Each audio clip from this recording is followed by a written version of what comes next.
आज शुभ अवसर दशहरा का दिन है।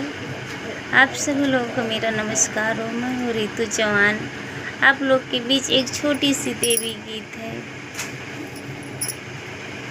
सोने क बनल मैया कहवा मंदिरवा होगी, दुअरवा मुने के न लगनी निबिया क पेड़वा हो, दुअरवा मुने के न लगनी निबिया क पेड़वा हो, दुअरवा मुने के न।